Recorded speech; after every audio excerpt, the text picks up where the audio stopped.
নমস্কার বন্ধুরা, অনেক পূজাপাঠ করেও ঘরে উন্নতি নেই কেন?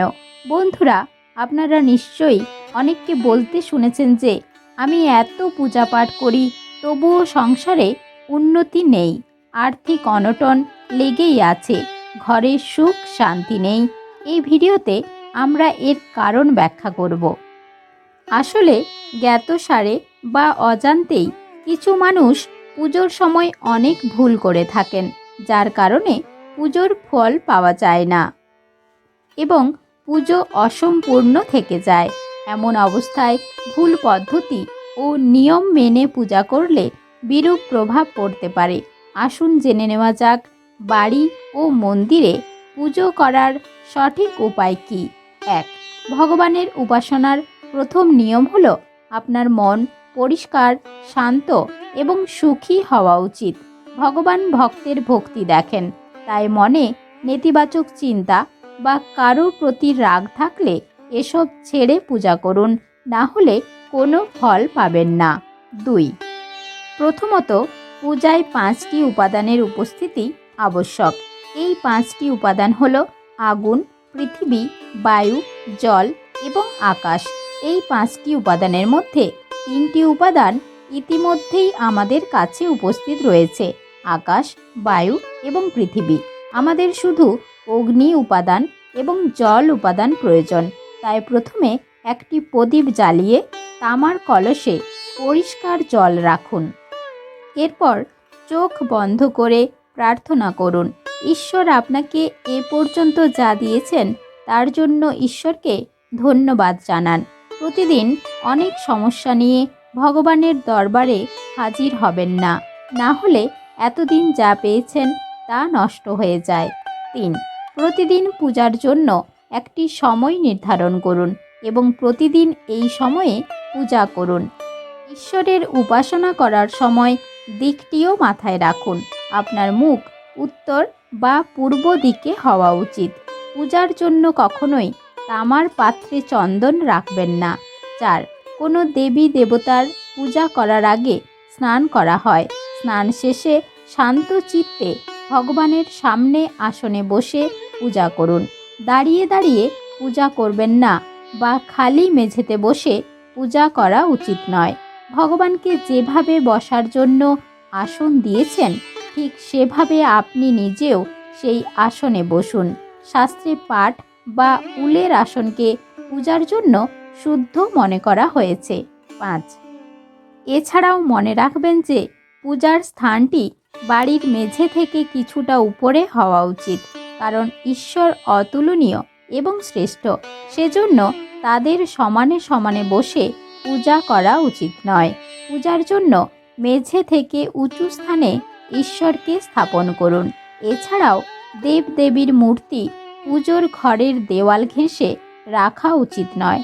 বাড়িতে বা যে কোনো মন্দিরে পুজো শেষ করে আপনার ভুলের জন্য আপনাকে অবশ্যই ঈশ্বরের কাছে ক্ষমা চাইতে হবে। এর মাধ্যমে ঈশ্বর আপনার জ্ঞাতসারে বা অজান্তে করা ভুলগুলো ক্ষমা করে দেন এবং আপনাকে আশীর্বাদ করেন। 6. পুজোর ঘর সবসময় বাড়ির উত্তর পূর্ব কোণে থাকা উচিত। মন্দির যে কোনো দেবী দেবতার একটির বেশি একাধিক মূর্তি বা ছবি থাকা উচিত নয়। এছাড়াও ঈশ্বরের মূর্তি 9 ইঞ্চি বা 22 সেন্টিমিটারের চেয়ে ছোট হতে হবে।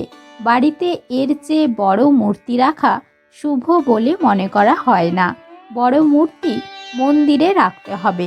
আপনার শোবার ঘরে কখনোই পূজার স্থান স্থাপন করবেন না এবং আপনার পূজা ঘরটি রাতে পর্দা দিয়ে ঢেকে রাখুন এবং পূজা ঘরে ব্যবহৃত সমস্ত জিনিস যেমন শঙ্খ, ঘণ্টা, প্রসাদের পাত্র, প্রদীপ, শিবলিঙ্গ এবং ভগবান শালিগ্রামকে পরিষ্কার কাপড়ের উপরে রাখা উচিত। এটা না করলে প্রতিদিন পুজো করার পরেও আশানুরূপ ফল নাও পেতে পারেন। 7. শাস্ত্রমতে দুপুরে পূজা করা উচিত নয়। এই সময়টিকে পূজার জন্য নিষিদ্ধ বলে মনে করা হয়। এই সময়ে করা পূজা ঈশ্বর গ্রহণ করেন না। তাই দুপুর 12টা থেকে 3টা পর্যন্ত পূজা করা উচিত নয়। এই সময় পূজা করলে কোনো ফল পাওয়া যায় না।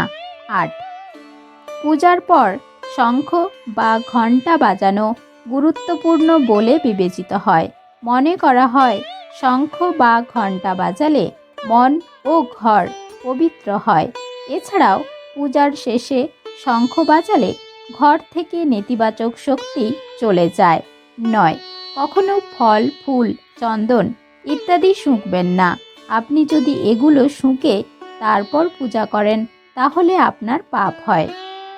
কারণ গন্ধ শুকলে ফুল শুদ্ধ থাকে না, অপবিত্র হয়ে যায়।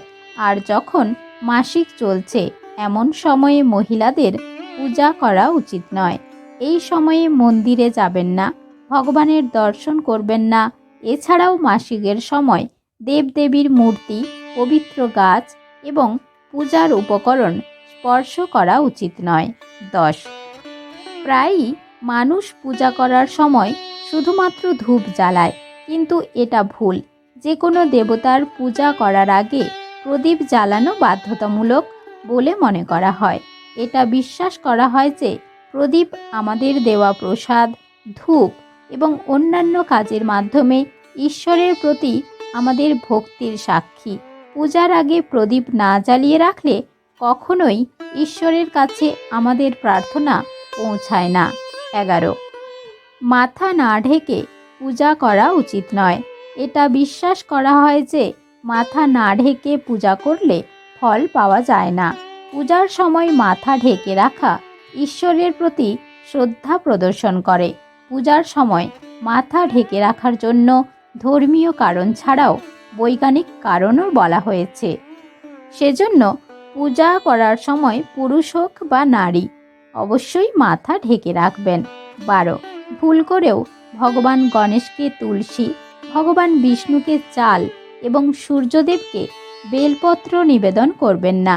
বেলপত্র মহাদেবের খুব প্রিয়, তাই ভগবান শঙ্করকে সর্বদা বেলপত্র নিবেদন করুন। ভগবান গণেশকে সবুজ দূর্বা, মা দুর্গাকে লাল ফুল এবং ভগবান বিষ্ণুকে তুলসী অর্পণ করুন। 13, আপনার মন্দির বা পূজা ঘরে কখনোই নগ্ন মূর্তি রাখবেন না। আজকাল বাজারে দেবদেবীর পোশাক পাওয়া যায়। আপনি চাইলেই বাজার থেকে কিনতে পারেন বা নিজে সেলাই করে পোশাক তৈরি করতে পারেন। সর্বদা দেবতার পছন্দ অনুসারে বা শুভতাকে মাথায় রেখে পোশাক পরিধান করানো উচিত। 14, আপনি যদি একটি নির্দিষ্ট সংকল্প নিয়ে পুজো করেন তাহলে সংকল্প পূর্ণ করতে বেশি সময় নেওয়া উচিত নয়। আপনি যদি কাউকে দান করার প্রতিশ্রুতি নিয়ে থাকেন তবে আপনার তা যত তাড়াতাড়ি সম্ভব পূরণ করা উচিত। সংকল্প পূরণে বিলম্ব করলে পুজোর সম্পূর্ণ সুফল পাওয়া যায় না। প্রিয় বন্ধুরা, পূজা পাঠের এই গুরুত্বপূর্ণ নিয়ম কি আপনি আগে থেকেই জানতেন? কমেন্টে আপনার মূল্যবান মতামত অবশ্যই লিখে জানাবেন। ভিডিও দেখার জন্য অসংখ্য ধন্যবাদ।